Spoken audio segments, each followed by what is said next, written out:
Sachendra Yadav has kept 30% of his money in cash, waiting for the bull run to run out of steam. So should he, invest that in short-term bond funds?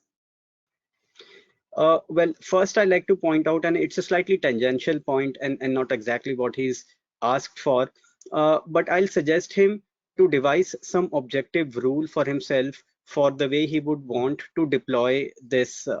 cash allocation back in the markets. Because a lot of times what happens is initially an investor is willing to wait patiently in a bull run, but if the momentum continues, then he's increasingly faced with a pressure of losing out on the gains. And there may come a point when eventually he gives in and redeploys that money, only to later figure out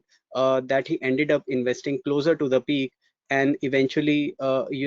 is worse off than he would have been had he continued to be invested all through this while. So I'll highly recommend him to frame some kind of an objective rule for himself, something like, I would deploy a certain percentage of this portion in the markets at every certain percentage fall in the markets, or some other such objective rule which guides him to objectively deploy this money, rather than being too guided by a judgment or a call on the markets. So that's one. Now, coming to whether he should deploy this money in short duration funds, well, I would advise against it. That's because the money that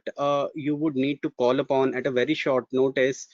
should ideally be parked in liquid funds, or perhaps even ultra short duration funds, but not short duration funds, because over short periods of time, these funds can experience a certain degree of volatility, which may not suit the purpose for which he's looking to deploy this money.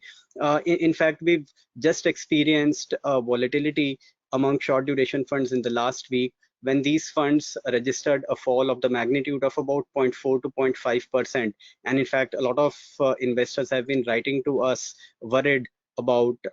these negative returns generated by short duration funds. So I'll suggest that for this kind of an allocation, which he may just need to call upon at a very short notice if the markets were to start falling, it is desirable that he keeps them in relatively safer and more liquid funds, which are the liquid or the ultra short duration funds.